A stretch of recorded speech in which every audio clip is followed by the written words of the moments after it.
Ladies and gentlemen, it's me, T-Bone, from the LUNSB Show with T-Bone and Chick Brew. It's Sunday morning. It's 10:30. It's time for the Supplemental. I don't know. I wasn't feeling that one as much as I was feeling the other ones, but I'll take it. I'm not going to be mad about it. The Supplemental comes to you every Sunday morning at 10:30, and we do three things. We talk about your national days of the week. What else do we do? We tell you about a community, a comedy, or a charity event that we want you to know about, and we finish it up with This Week in History, trivia style. 7 questions set to medium difficulty, and, we just try to answer all 7 questions correct. They're multiple choice. They're medium, but it has proven to be a challenge. Let's get things started with your national days of the week. Starting with tomorrow, mañana, domani, Monday, October 27th, is National Chicken Fried Steak Day. Say less. You don't need to say all of that to get me to eat some country chicken fried steak. Because it's steak, but it's cooked like a chicken. It's chicken fried steak. And I believe if you go to any diner, anywhere, you get their chicken fried steak. And if they can make a good chicken fried steak, they can make anything. It's the beef Wellington of poor whites. I can tell you this, the Squeaky Rail, located right here in Enola, Pennsylvania, makes an amazing chicken fried steak. My local Denny's, not so much. Now, I like Denny's, and, it's okay, but the Squeaky Rail, they kill it. And they're probably open like 24 hours. And, I could sneak in. Logically, I could sneak in there tomorrow morning, get myself some chicken fried steak for breakfast. Anyway, find a way to celebrate every day to include Monday, October 27th, National Chicken Fried Steak Day. Moving on. There we go.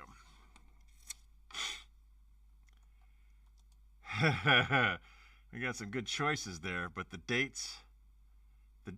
frickin' dates are off, man.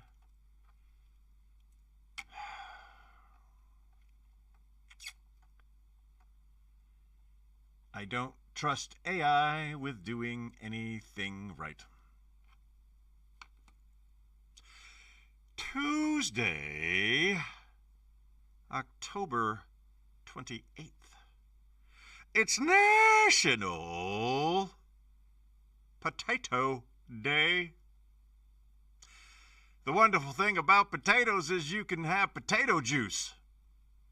You get the titer and you squeeze it and get all the good juices out of it, and you put it in some yeast and some sugars, and you let that process take place, and then you filter it many, many times over, and you have delicious potato juice.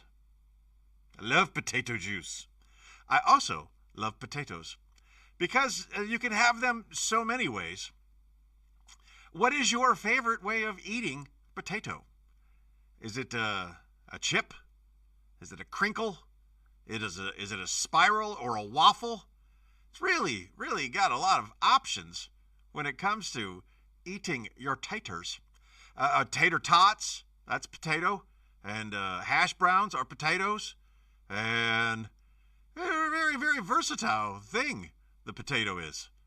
So, I don't understand the potato famine. I still don't get that. How did they have a famine when they had such a versatile thing available to them and potato juice? That's, Gilbert wants hash browns any day of the week. I agree, man. I do not see anything wrong with that. Celebrate however you want to celebrate. Tuesday, October 28th, National Potato Day. Yeah, we'll do that. Wednesday, October 29th, it's National Wild Food Day. Now, you may have heard me say this many times over on the LUNSB Show, but everything we eat, somebody ate for the first time. Whether it's a chanterelle or, I don't know. I don't know my mushrooms. But, mushrooms are a great example. There's a thing growing out of the tree. I wonder what that tastes like. I don't know. Tell Joey to try it. And Joey goes over there. It's a wild food. And he eats it and dies. Okay, we're not going to do that again today. We'll forget soon and somebody else will do it. But everything you eat, someone tried first and lived. Tomatoes, I believe, once upon a time were considered evil from the nightshade family. And they eat them, they were bad, but they're absolutely amazing and delicious. I don't know about wild potatoes, or wild tomatoes. I've never seen a tomato in the wild. I've grown my own with a topsy-turvy.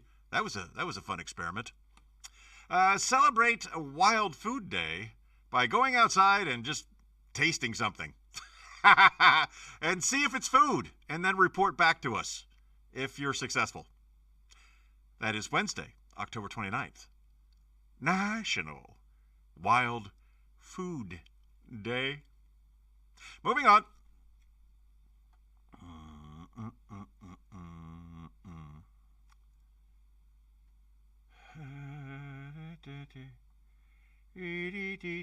I don't. Yeah, why not?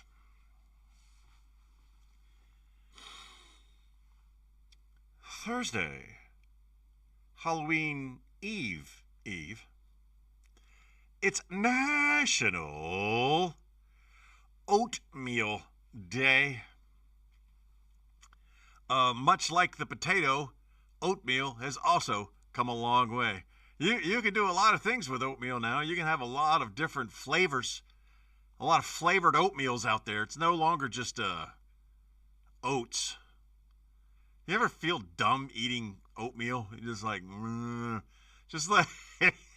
this is the stuff we use on livestock to make them fat. But we were convinced it was healthy. And then once we were convinced oatmeal was healthy, we started adding things to it to make it more tasty and delicious.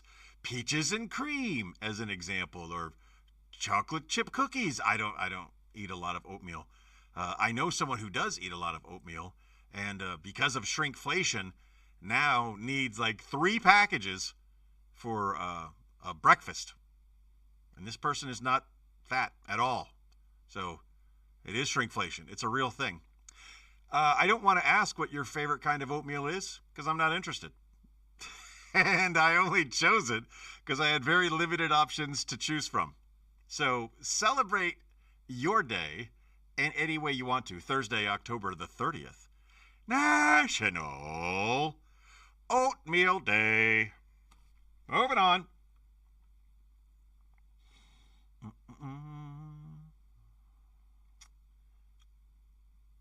Hey, I don't know why we can't do that. I'll tell you why we can't do that, or why I don't do that. Friday, Halloween, October 31st, is National Buy a Donut Day.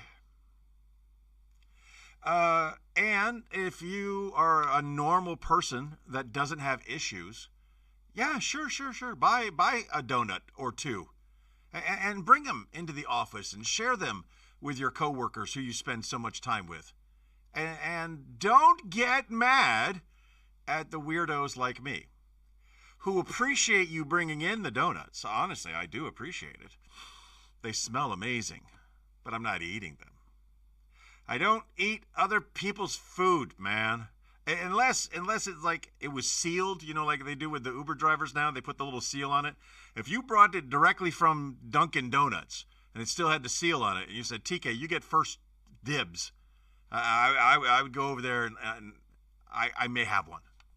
Or I may politely refuse. But if it still has a seal on it, I'm more likely to have one. Because I'm going to go in and I'm going to touch a single donut. The donut that I'm going to eat. And I'm going to remove it and I'm going to eat it. Whereas, for whatever reason, everybody else has got to put their grubby little fingers on all the donuts and just like, ooh, I wonder if this one is soft. I wonder if this one's crunchy. Just stop touching the freaking donuts. So yeah, I don't normally eat the donuts, which surprises a lot of people because I'm a growing boy. I'm girth enhanced, and when they see me not eating the donuts, they think I'm being rude. But I'm not. I just got issues. I got issues. And you can have them too. On Friday, October 31st, National Buy a Donut Day. Moving on.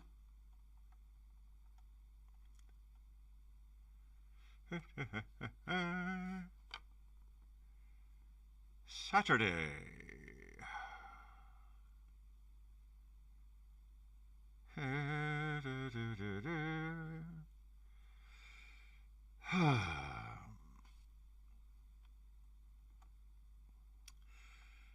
Saturday, November 1st, is National Calzone Day. If you don't know what folded goodness tastes like, get yourself a pizza, start cooking it, and then in the middle, for no apparent reason whatsoever, flip it over on itself. Make a nice little thing. That's all a calzone is. It's a folded pizza. It's tasty and delicious, and you can put more stuff in it. Ricotta cheese. If you are making a calzone and you forget to put ricotta cheese in, you're not even making a calzone. You got three things minimum. You gotta have dough. That's important. You gotta have sauce. You gotta put that sauce down. And you got to have the ricotta. You got to have some good ricotta. Okay? Now, from there, the world is your oyster. You can put whatever you want in there. You throw some pepperoni, some sausages. You put whatever you want. You put some mats. You put all those things in. And you fold it and you cook it. And it's tasty and delicious. But if you forget the ricotta, lose my number. I don't even want to know you anymore. Find a way to celebrate November the 1st, National Calzone Day. And finally,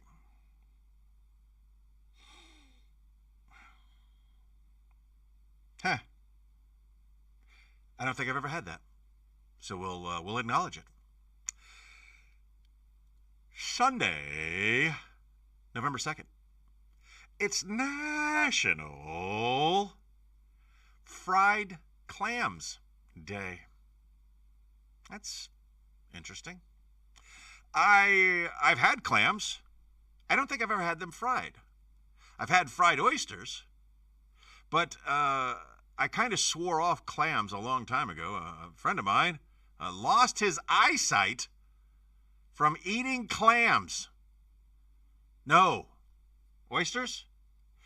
Something slimy out of the ocean, and bad bacteria, and it cost him his eyesight. So I don't eat raw things. If I'm going to eat some, I have had deep fried clams. I have. And come to think about it, I like them. I pretty much, if you deep fat fry something, I'm probably going to like it. Snickers bar, let's do it. A bar of butter, what do they call them, a bar of butter? A stick of butter, deep fry it, let's do it. Let's do it. I lived all over the world, I've traveled the world, and I can tell you with certainty that deep fat frying stuff kills most of the things you need to worry about. So if you find yourself in the streets of Saigon, and there's some mystery meat on a stick, throw it in the oil. And when it comes out, you're good. I mean, unless you're allergic to monkey meat, which it could be. You don't know. That's why we call it mystery meat. But clams are not mystery meat, and eat them deep fat fried on November the 2nd, Sunday, November the 2nd. National Deep Fried Clams Day. Moving on. Every week we try to give you a comedy, a community, or a charity note, something we want you to know about. And this one just came into my inbox while we were setting up for today's show. The East Pennsboro Fire Police. These are volunteers who come out, and they do a lot when it comes to traffic control and accidents and doing things. They do a lot, and they are all volunteers. And they do fundraisers to raise money. The latest fundraiser from the East Pennsboro Fire Police is they're doing the old Texas Roadhouse thing again. So the Texas Roadhouse thing, in case you forgot what that was, you contact them, East Pennsboro Fire Police. You contact them on their website or their Facebook. You can send them money via PayPal. They will give you gift cards for Texas Roadhouse. And they get a little bit on the back end. So you get cool gift cards to go to Texas Roadhouse, and they get a percentage of whatever you buy. That's a good deal. It costs you nothing. You still get the full force of the gift card to a great restaurant, Texas Roadhouse. And then in the future, January, I'll get the dates down. This is very fresh information. Let me just double check real quick. Part 1 is our gift sales now until November the 12th. So buy your $25, $50, or $100 denomination gift cards to Texas Roadhouse now between now and November the 12th. And part 2, January 21st, you go to Texas Roadhouse, whether you do or do not have a gift card. You go there and you have dinner. Bring the wife along. It's a good time. It's good food. And a portion of all the proceeds on that night will also go to the East Pennsboro Fire Police. So this is a really good fundraiser because it really doesn't require much. You buy gift certificates to go to a place where you want to eat the food. You're winning, and they get a portion of that. And then you go there and eat the food on the 21st of January, and they get a portion of that. And you get to hang out and eat at Texas Roadhouse. Man, they got the biscuits, not biscuits, the things, the inhalable bread, light and fluffy with the butter, and just, ooh, I can't wait. I'm gonna buy me some gift cards today, and I look forward to taking my betrothed to the Texas Roadhouse in Camp Hill on January 21st and spend some money there so that they can get it on the back end. And that is your Comcar community, comedy, charity note. Moving on to our fan favorite portion of the show. 7 questions set to medium difficulty, all multiple choice. I do not have the answers in front of me. So let's play along. You keep your own score, okay? You're allowed to make one joke answer and one real answer. But after you make your real answer, you can't take it back. And if you do take it back, shame on you. Shame. Here we go. Question number 1. Facebook comments not working. Son of a gun. Thank you for that. Oh, look at all those comments that we were not seeing. All right. And we are seeing them now. What about Zeus? Again, comments are not working. Nah. Just going through the comments. What about Gabagool? Yes, you could throw Gabagool in there. Patrick loves my shirt. Thank you, buddy. Dunkin' Donuts old-fashioned, the best kind. Maple brown sugar mixed with apple cinnamon. Why Joey? Why not Rabbit? Baked potato with sour cream. Yeah, hey, man. I love all of these roasted taters. That's a good one. That's a good one. All right, you got soccer later, Wednesday through. Apparently, you can still figure out the comment. Okay, lots of. All right, okay, all right. And there we go. Good. We got that fixed just in time for the questions. Question number 1. Which future... Wait. I didn't share with you. I see some names over there. I'm sharing this with you now. I have changed the dates on the billboard, or the times on the billboard. So where it was 4 to 11 p.m. on Thursdays, I did that for me so I could drive by it on the way to the Comedy Zone and on the way from the Comedy Zone, and I could get a chance to see my billboard. I have moved that to Saturdays from 9 a.m. to 4 p.m. If you get a picture in front of the billboard, and we're up when it comes up, there is all kinds of swag that you can get. Cool things like this one-of-a-kind LUNSB beanie. You could get that. But you can't get this one because it's a one-of-a-kind. It's mine. Can't have it. Just so you know, get a picture in front of it, and cool things can happen for you. Let's get started. Now, let's get it started with This Week in History, trivia style. Question number 1. Comments are not working. Yeah, the comments are working. Saturdays, 9 until 4. Yes. Question number 1. Which future U.S. president was born on October 27th, 1858? What future U.S. president was born on October 27th, 1858? Here are your multiple choice answers. William McKinley, Theodore Roosevelt, Woodrow Wilson, or Calvin Coolidge. I don't think that is medium difficulty. It is a random guess, man. I have no idea who was born on October 27th, 1858. What future U.S. president? All of them are future U.S. presidents. And a shot in the dark, and you're to blame. You give love a bad name. I'm going to go with old Teddy. Why not? Robert goes with Ford. That's funny. Again, one joke answer, one real answer. Yeah, but you can't go over the limit.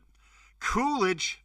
Okay, Calvin Coolidge is Mr. Taney's choice. Sticking around and delaying a little bit. Robert changes his answer. His actual answer is Coolidge. Got it. And Jessica. Always waiting on Jessica. I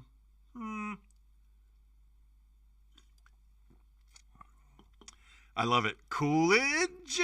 Question mark.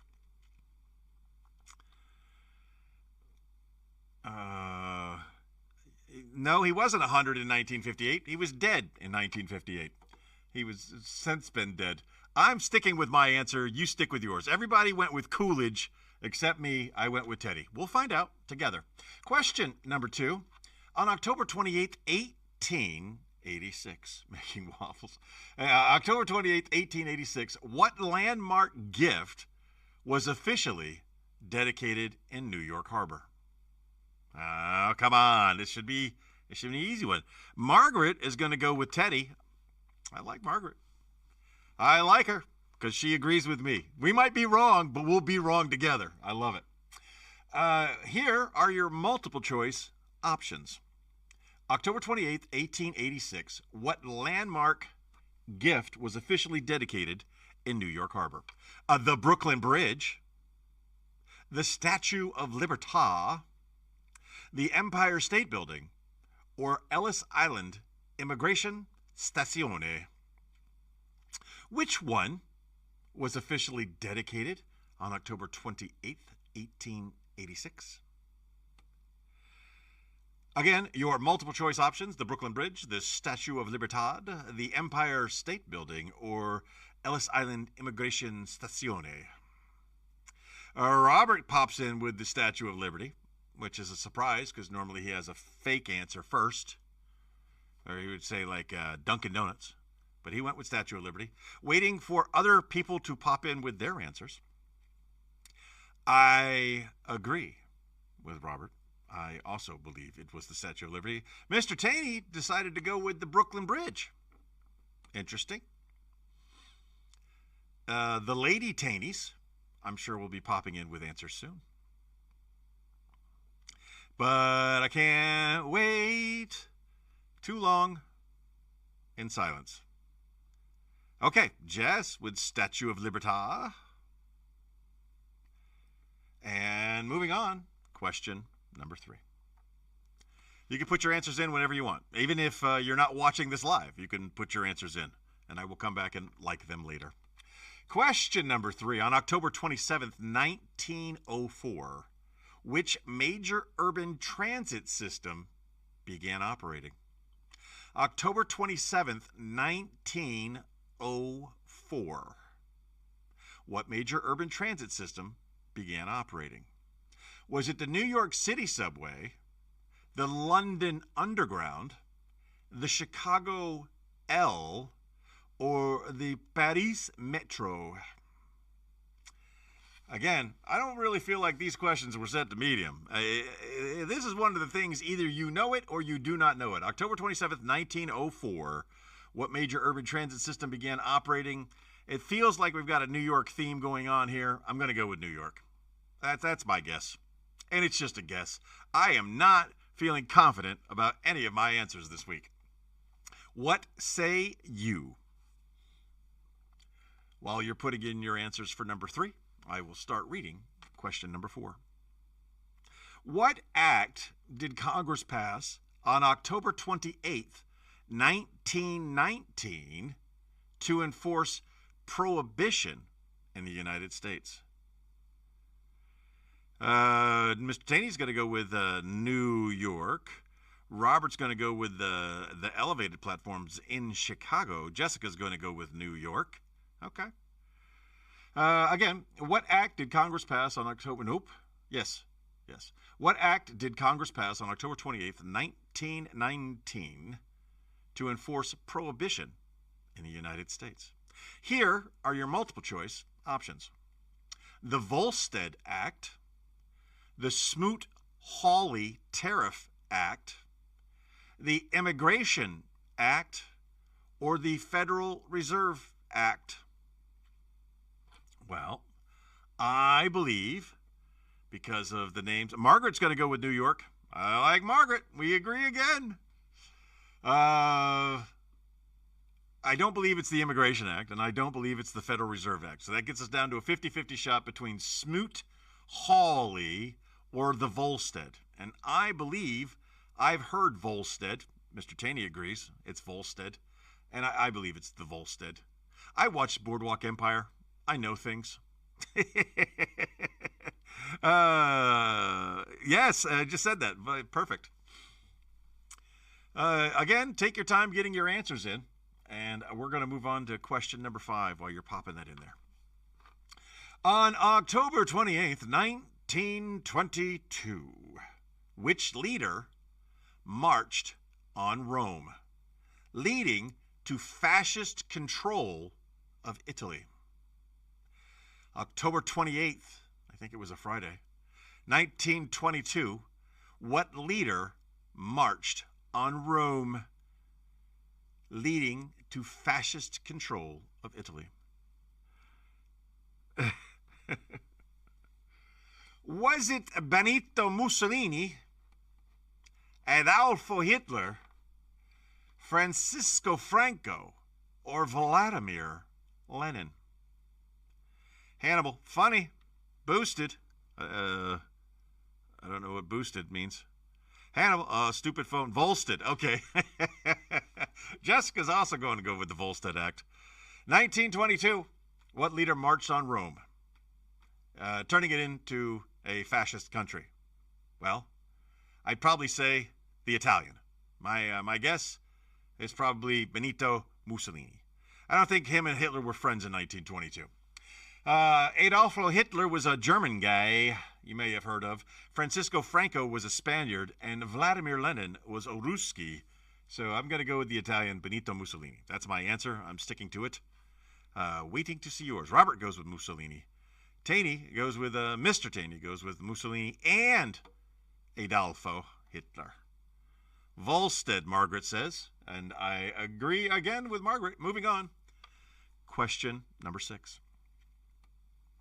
On October 27th, 1787, what influential series of essays began publication in New York City? Mussolini, again, Margaret, killing it. I feel better every time you answer the answer I answer. I feel more confident that I may be right. This is Caitlin. I'm eating waffles. Awesome. Awesome. Awesome sauce. October 27th, 1787, what influential series of essays began publication in New York City? Jessica, she's going with Mussolini also. Was it the Federalist Papers? Was it Common Sense? Was it The Rights of Man? Or was it Democracy in America? What series of papers began printing on October 27th, 1787 in New York City? My answer is the Federalist Papers. I'm going to go with that. It could have been Common Sense. And remember, if Common Sense was common, it would just be called sense. Because that one, those were papers. But I'm going to go with the Federalist Papers. That's me. That's my guess. And the last question, dear Abby, funny. The last question of the week. So get your answers in for the earlier questions as quickly as possible. Quickly. There's no time. Final question. October 28th, 1962. Yes, Thomas Paine wrote the Common Sense. October 28th, 1962. What major Cold War crisis ended after the Soviet Union ordered removal of missiles from Cuba? Common Sense, is that your answer? Are you saying Common Sense is your answer? Robert's saying Common Sense is his answer. This one, question number 7, if you get it wrong, you're going to get a 1-week ban. If you get question number 7 wrong, you can't play next week. You can't listen to the next episode of the LUNSB Show. You're going to get a ban for a week. October 28, 1962, the Cold War crisis ended. What Cold War crisis ended after the United States, the Soviet Union ordered removal of missiles from Cuba? Was it the Berlin blockade, the Cuban Missile Crisis, the Korean War armistice, or the Vietnam War protest movement? Jessica's going to go with Common Sense. Mr. Taney agrees that his answer is Common Sense. The final question I will let you answer, but do not get it wrong. I do not need listeners. I can do this by myself with no one viewing. I just enjoy having you. So don't get banned. All right. Again, final question. October 28th, 1962, Soviets stopped doing Soviet things with Cuban missiles. What was the thing? You just said the answer, you tard. Then get it right. I got to do the TikTok thing over here to prove I'm still alive. I gave you multiple choice answers. The question itself answers. Cuban Missile Crisis, all hell Fidel Castro. Hilarious. So, yep, there's Robert's answer. He went with the Cuban Missile Crisis. I, of course, am going to go with the Cuban Missile Crisis. And now we're going to say, please provide the answers. Now,